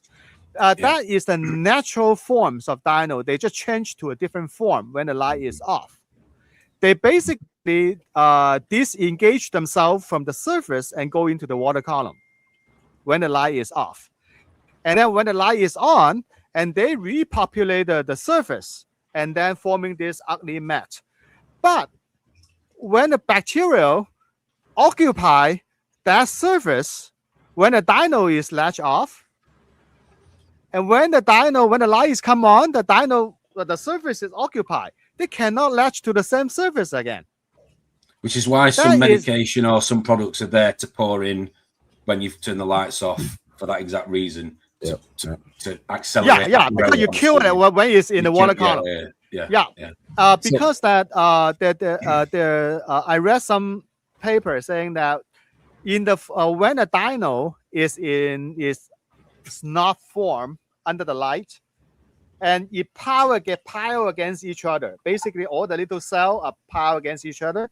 So the drug, whatever medication you put into the tank, you cannot reach the bottoms part. You can probably reach the top part, but they just layers of dino. Makes sense. So the inside part of dino is protected under the light. But when the light is off, they will disintegrate and go into a different form, go into the water column. Now they're floating individual cells. Now you hit it with the medication, they die. That's same thing happened to cyano. So in layman's terms, for a lot of people, like you're saying is, if you can get algae or other things to grow in place of the dinos, they will. The dinos will not have a place to grow. So promote other algae to grow. Exactly. So especially when dino cannot find a place to latch when the light is on, they get filtered out by your protein skimmer. True. And also explain when you have a new frag rack with the virgin plastic surface. You go in there, you create a breeding ground of the dino and cyano. So what I do is that for any new frag rack, I toss into my live rock tank. Let them cover with bacteria. And that in that live rock tank, there's no light on it, because I do not want any coral algae grow. I just want the bacteria to multiply. Don, for anybody watching at home, that doesn't have a live rock tank, could they just put it in their sump maybe if it's not lit up? Yes, the sump. But make sure you wash them first, because all these frag racks, frag plugs coming from the box, they're very dirty. You need to wash them clean, and toss them into your sump. And then they will all cover with bacteria. Will be less likely to create a surface for your dino. This I'm sorry to hug the live stream, but I have please. No, I got one more, because this is a very uncommon one, and it didn't happen to me. It's a friend of mine that one of the guys in my circle. He deals with this. He's been dealing with this battle for years, and it is this thing called Protenium parvo. It is a weird brown algae that grows all over the glass, and and you can't get rid of it. Have you ever heard about that one, Dom? And you ever seen what are fixes for it? Because he's been dealing with this for years and can never figure it out. That means that he have to clean his glass every day. It doesn't matter what he does. It doesn't matter. Even if nutrients are low, it doesn't matter. Whatever he does. Any chance of a spelling, gentlemen, so I can show the viewers at home? Any chance? I don't know how to spell it. You got me on that one. Magnesium parvo, like maybe, but he said it's also toxic, very toxic for animals. Does he actually positively identify what those brown film is? Supposedly he does, because he has a he has a he's he has a microscope, and he's been researching this thing for over a year. I don't know if you can find it, Tom. Have you found it? No. Let Well, me see. By the way, Luis, I've seen your comment about addressing the red tide issue, and I think you're right. I think it's runoff. Yeah, runoffs from the land. Yeah, runoff from the land. Yeah. We've had that bad issue, and that one hits really close to home, because we've had that issue around here. We have Lake Okeechobee here in Florida, and so whenever you get a lot of rains and everything like that, water raises and they'll start discharging them out the west and the east side of Florida. Well, we have one of the discharges places close to us. And when they discharge it into the river, and then it'll go out the inlet into the ocean, it just absolutely destroyed the ecosystem here. I mean, I'm telling you, it created a terrible red tide. The algae that were growing on the surfaces, it became so toxic that you could, it was releasing out into the areas around, the water's edge. I mean, it was nasty, man. And just seeing the damage that it did, and the runoff, it's all that dish. Yeah, the runoff. That's carbon. That's carbon. Straight up carbon. That's carbon. Lots of, and also that the lobbyist from those. Oh, okay. Magnesium parvo. Well, I never encountered that. That's so I'm not sure. Oops. Oh, where Tom goes? Did we lost him? Well, he'll be back. Yeah, maybe. Yeah, he will be back. No problem. Well, I can hear Dung now. Oh no. Oh, really? I can hear you, but I cannot hear Dung. Yeah. You cannot hear me? Weird. No, can't hear him. Oh. Yeah. No, yeah, he can't hear you at all. I can hear Taro. Yeah, he can. I can hear you. All right. Well, intermission. We'll wait for Tom to come back, and hopefully. I'm here. There we go. I'm here. Just the route. No, we can't hear Tom either. Can we hear you? Can you hear me now? 1 minute. I can hear you. Yeah. Maybe I'll back out and come back. Yeah. Luis, you back out and then come back in. That's right. It's all right. We're all good. Yeah. Sorry, something just frozen there. What's that? Magnesium part. Right. Okay. Say that when you've had a few. Wow. I've not heard of that before. Yeah, no, I didn't encounter that before. So that was an algae. Oh, wow. Oh, the golden algae. But for any algae, I assuming they gotta have a food source. Yeah. Yeah. So algae probably is not very picky in terms of food source also. Yeah, organic carbon or like water change. Yeah, definitely. When we do not know the causes of any issue, do water change. Yeah. There's a question here from Eli Kumar I want to just throw up while we're waiting for Acro to come back. Question from have any of you changed your opinions about some of the things or products over the years that you absolutely loved years ago, but now think it's maybe not worth it? That's a good question. Oh, wow. Yeah. There's a lot of them. Taro. Okay. Yeah. I mean, yeah. I mean, I'll think of just like, one thing that's interesting to me is like the automation, is I, as a beginning reefer, I never kind of, everybody always tells you can reef without it. It's totally fine. But it's one of those things that I found it as a really, really useful tool that I find benefit in it. And I'll always suggest it to people because I'll tell them like, hey, you can get into the market for a controller and a dosing unit, which is going to be the foundation of your system for, $1,000, $1,500, which don't get me wrong, it's expensive, but how quickly I've seen some of y'all spend $1,500 in coral and then kill it. So, and if you're from the UK, you can even win one next Friday. Yeah. Just saying. Exactly. Oh yeah. There you go. Yep. Same thing with other products where you use them for a while and then you try it. I've tried products and I'm like, I can do without. I just maybe it's a product that I didn't see a direct benefit. It was more of a now I really got to look into it and say, hey, I guess I'm using more theory in what it's benefiting rather than actually seeing a direct benefit of Do you know what? I think you just hit the nail on the head for me. It's understanding what it does. Does it do it? Do you see a benefit? And it's the understanding, which for me is the time thing. It's the experience of the hobby, because you need to get to a point where you don't just pour this because it says you need to, or you do this because it says you need to. You need to do it because you know it's the right thing to do. Right. And that takes time. And it's took me a hell of a long time. I mean, you know, a good subject was like when we were talking about the purple non-sulfuric bacteria, and I was asking Dong if, you know, if aquaporin benefits from eating it or not. And your answer was like, you know, are you giving your coral filet mignon and you're giving it the nicest meal?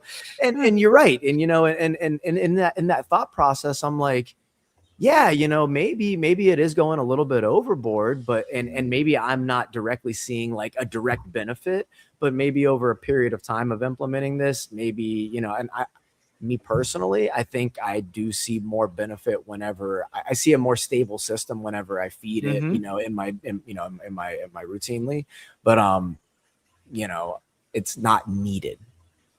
I don't need it. I give you one example.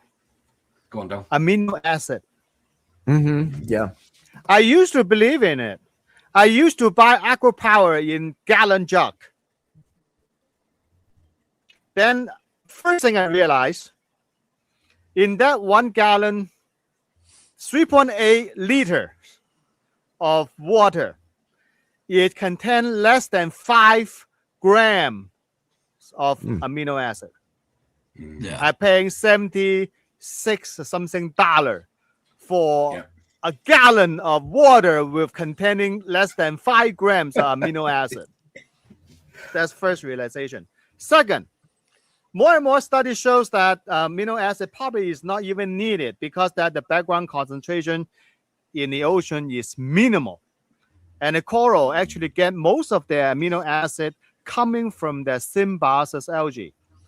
Also from the food they actually ingested. Yeah. I've seen just as much of a positive reaction with certain LPS corals in the garage by using the juice from the frozen food and target feeding than I have doing aminos. Yep. So if anybody watching at home, I get a jug of water. Sorry, Don, I get a jug of water, a litre jug of water. I put my tank water. I put my frozen food in. I might even put whatever's in the cupboard, a little bit of this, a little bit of that, a little bit of powdered food maybe. If the phosphate's low, maybe a little bit of Reef Roids. I put it in the fridge in the garage and I just let it settle. I stir it up and I just let it settle. I let all the particulates sit to the bottom, and then I will literally use the separated liquid, and I will target feed the 8 cans, the Blastos and the torch calls, and they love it. I've seen a much better response with that than I have with doing anything else in the years I've been reefing. I think sorry. Go ahead. No, I think the understanding in the hobby for dosing aminos comes from the industry knows that the corals produce aminos, but what if you provide it for them? They don't have to expend that energy, with producing their own, right? And here's another thing. Like, I don't dose aminos, but my product that I use has aminos in it. So, yes, it's some products are, you're spending a lot of money on a big bottle, but some products incorporated in their system, right? So you're paying, instead of paying, let's say, for 2-part and amino separate, why not get a product that has it all combined, So that's where for me, when I look at the value or something, that's what I look at. Could that be just as easy as just getting frozen food? Yeah, exactly.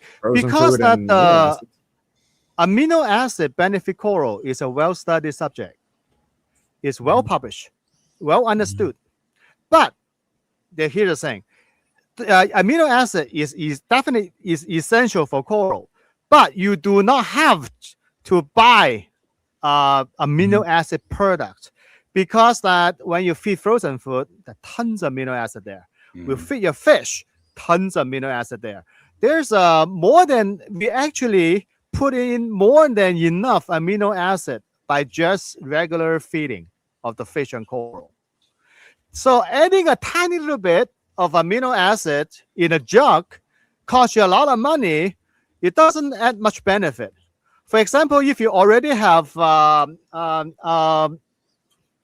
3 hamburger per day to satisfy your hunger, and now I give you a piece of a grain of rice and telling you that this containing essential starch for you. Yeah. And then I sell you that piece of rice at a very high price, telling you, yeah, this, but you already get enough. Without adding any amino acid product, you already have enough. And I've probably fallen on to the opposite side of doing too much. Not understanding too that much there's is not aminos in the good. food. Yep. And Mhm. I'm going and I'm dosing aminos, and then I'll run into issues thinking that, a little goes a long way. And if that's the idea, then I'm getting enough of my food already. Every time I add more, then I run into an issue. But that's where the problem lies, though, right? That's where the problem lies. And the hobby goes out there. Did Tom froze again? Yeah. No, you're fine. He's Tom Tom's froze frozen. again. I mean, it's a good look on his face right there too. But Yeah. So Okay, keep going. so that's where the problem lies, is that this hobby always focus on, hey, 10 million, those 10 milliliters of these amino acid for 26 liters or 26 gallons. But the company doesn't know how many SPS you have, how many LPS you have, how many. So Exactly. that's why there's companies out there that have done this work for you, right? And they have determined per consumption, right? Per consumption of alkalinity or calcium in your tank, they can dose these elements, right, included in their chemicals, right? So therefore, that coral can get that. And I have experienced a significant change, especially on the tissue of the coral. Healthier, thicker tissue and vibrancy. Like, I can honestly say, I don't want to, I'm knocking on wood, but I don't want to pat myself in the back. But I'm to the point now that I've been with my tank right now. I have that metallic look to the corals now for probably 6 months and has not gone away. And that's, that shine, that metallic look that you see on acros. I have gotten that already for like over 6 months and has not gone away. And I attribute it to those things that are in those products. So that's the way I look at it. Yes, actually, I can see that, because that you make those elements or amino acids available to your coral. So when you're dosing some product, from my own opinion, is that if an element or a light trace or whatever is needed or not, yes, it's needed. But I will have problem for the product manufacturer telling me to associate the consumption of trace element of amino acid to the major element consumption, because that relation just doesn't exist.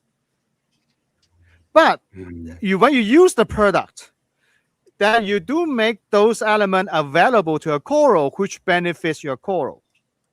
So basically, you're buying a valid product, but the manufacturer overstating the benefit or the rationale behind it. So what I'm saying is, if you use some products, yes, you see positive result. Sure, yeah, and you should continue to use it. But the problem of the industry is that they put bogus information behind a successful working product, actually diminish the value of the product themselves. They actually they don't have to do that. Let me give you one example, that my real life example. When I worked for a Belgian company, UCB, and they actually they discovered Zyrtec, that kind of thing. When I worked for that company, at that time, there is a drug called Capra. It's an anti-epilepsy drug that actually can work on children. It's a big deal. But when applied for FDA approval, the company does not know what's the mechanism behind it, how it works. The drug just demonstrated it works, but the company does not know how it works. So they let FDA knows, while thinking about, well, maybe they won't approve it. But out of the blue, they approve the drug because the drug is safe. That's the most important thing the FDA concerned about, and it works. So at that time, that become one of the rare case back then, a drug get approved and being utilized without knowing how it works. But it does works. Of course, the company is not going to put out some bogus mechanism or bogus thinking about statement how that works. They just tell FDA, we do not know, but it's safe and it works and you got approved. People get safe, especially children. So you see, this is example is that when you have something that works and you use it and you're safe and you use it in the by the hobbyists, it works. You do not have to put a bogus message, a rationale behind it. Yeah. Yeah, but unfortunately, that is those marketing department of those companies thinking about, oh, we got to tell people why it works. Let me give you another example. Coral snow. Okay, coral snow. If you look at the original advertisement of coral snow, it says it's something to do with nutrient transport. Screw that. It has nothing to do with that. But the coral snow does work to clear your water. Yeah, it does work. Yeah. But for the company putting some bogus statement, oh, you help the nutrient transport, blah, blah, blah. You diminish the product. You make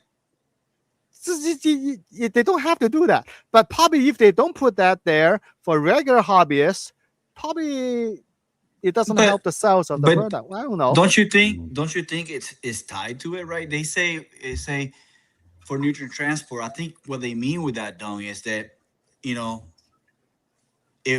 stuff will bind to it, and then the skimmer will skim it out. So the end result is, it's like bottle bacteria, right? Actually, it's like bottle bacteria, right? Bottle bacteria. There's a lot of people out there like, oh well, it's not good for your tank, and blah blah blah. They don't tell you what it is, right? But in the bottle, it doesn't say that. The bottle says it remove nitrates, or whatever. This bacteria remove nitrates, which is a true statement, right? You dose this bacteria, your nitrates start coming down. It's a nitrifying bacteria. Got it. Does it say in there that is supposed to be saltwater bacteria, or is it come from the ocean? It doesn't say that, right? So that's what I'm saying. Coral snow, they advertise, hey, nutrient reduction, because I think it's the actually no, that if they stated that, that's fine. But they were talking about some sort of nutrient intake to help the coral. That is a different story. But you could use it for that, right? No, you cannot. So let's say go ahead. So let's say silicone, right? Let's say you create you put a little bit of water, salt water in a thing, and then you put some silicone in there, fatty acid, and you mix it with the calcium carbonate. Don't you think that the silicone will get soaked through those small particles? No, you won't. It's exact opposite. So when a silicone binds to the calcium carbonate, it actually gets removed from the water column. Interesting. Yeah, because that by binding silicone, let's say some organic nutrients for coral into a calcium carbonate particle, the coral actually less likely to take them in. Yeah, but how does it work in the water column then? So how does it bind those organic carbons and whatever the dock in the water? And how does it because that is a out? flocculent by exporting it out instead of let the coral take them in. It's a flocculent. So it's a very simple physical phenomena. Yeah. It's a flocculent, same thing when they do to dino and cyano. So you just make them aggregated bigger and bigger ball aggregation, and then so that easier for them to fall out of the water column and skim out. Yeah, that's basically it. And when they basically the calcium carbonate, it just the crystal, the microcrystal just serve as a center. Then when you encounter all this organic material, basically is a snowball keep growing. When a snowball grows to a certain size, it become attractive to the air bubble surface. Yeah. Because the skimmer produces micro bubble, the bubble actually like to attract to this big organic material. That's how you make the nutrient easier to get exported out. So that is the thing. And another example is about the flatworm stop. Yeah.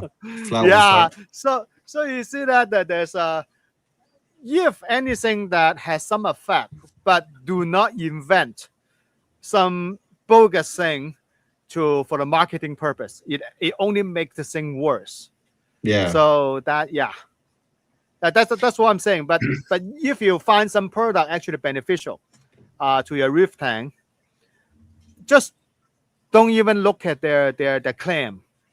If you achieve the effect, that's all it takes, right? Yeah. Because you try something that can achieve the effect that you're looking for. Yeah, that's a good product, Right. regardless what they claim to be. So, like the purple non-sulfur bacterial.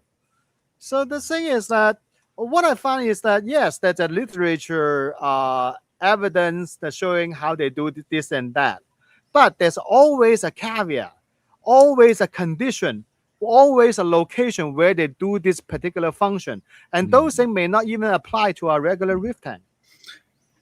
Let me just jump into the comments, gentlemen, to keep those of you that are still with us alive and awake.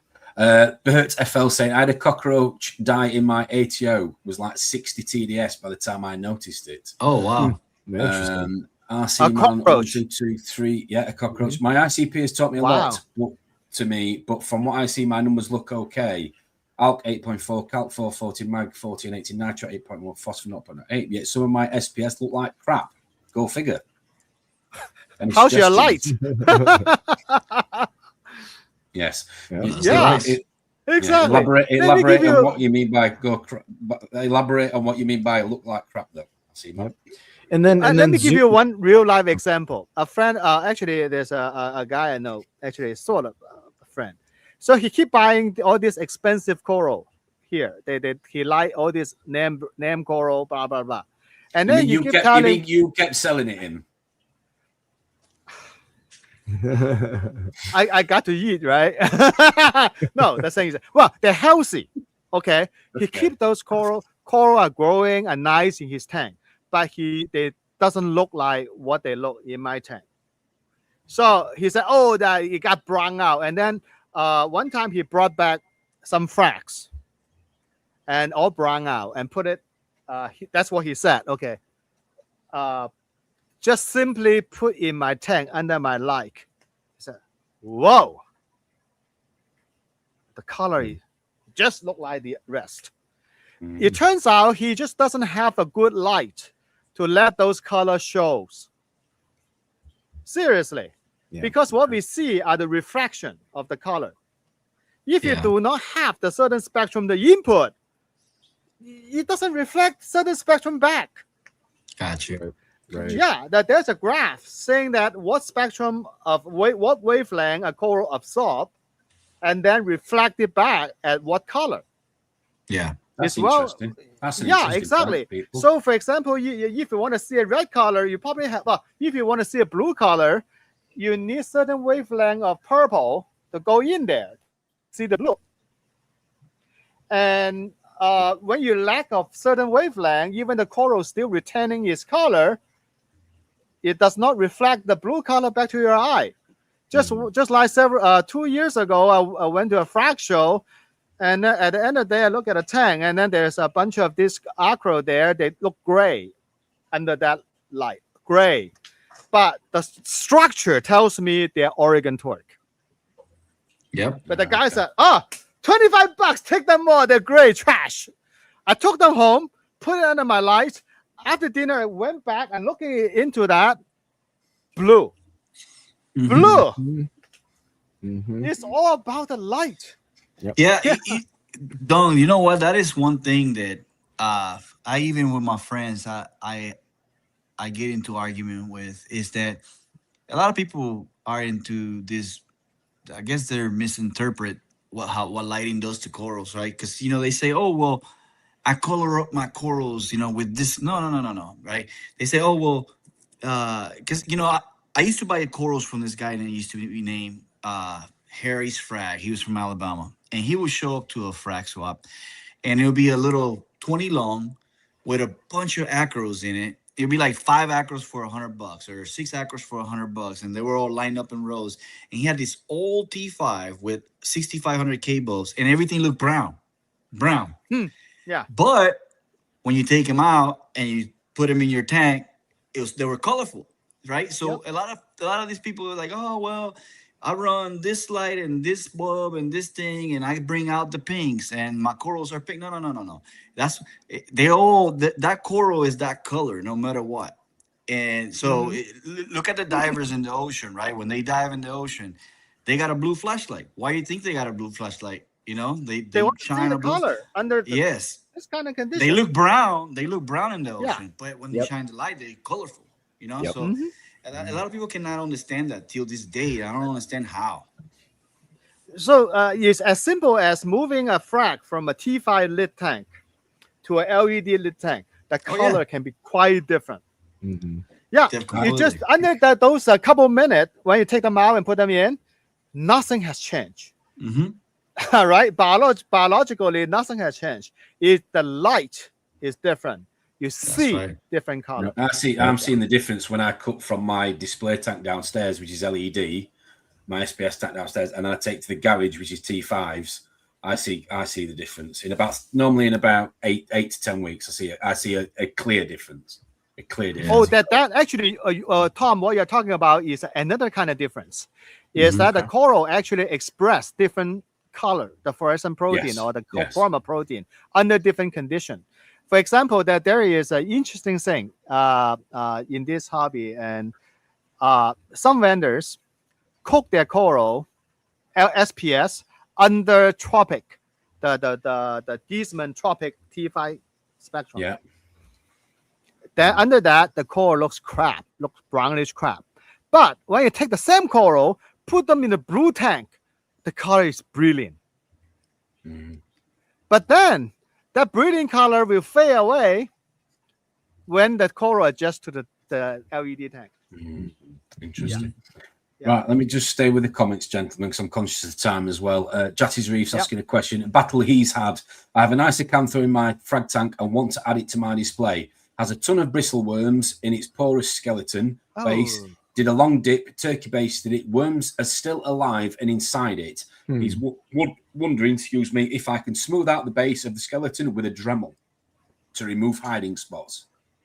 Be careful, don't cut into the stomach of the coral. Yeah. The stomach actually goes pretty high, pretty deep inside the skeleton.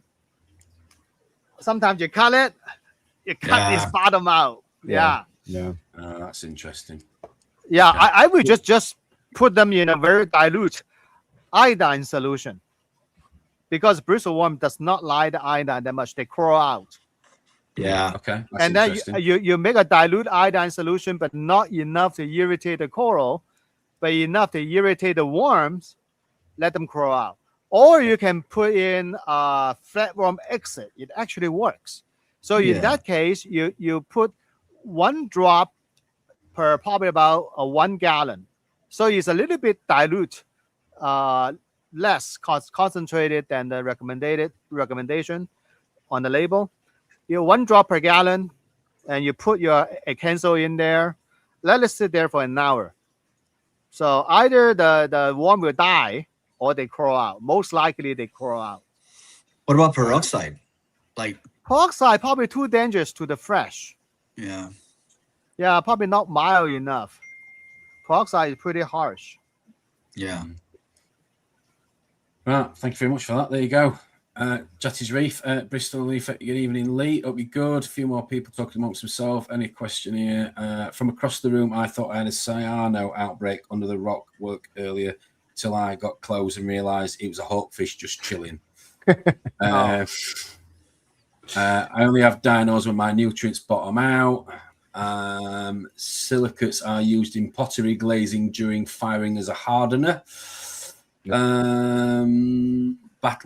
Yeah, we've already talked about this one.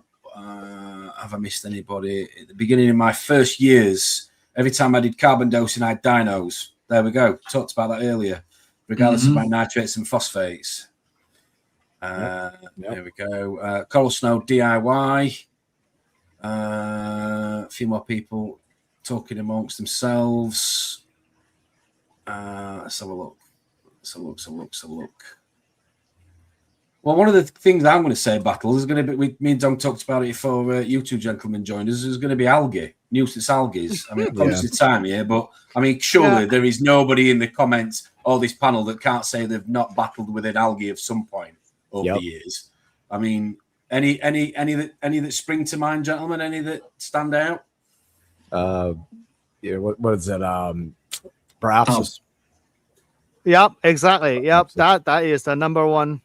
That is a mofo. That is a mofo, Coral. I got my own protocol for browsers, and it works every time. Oh, here we go.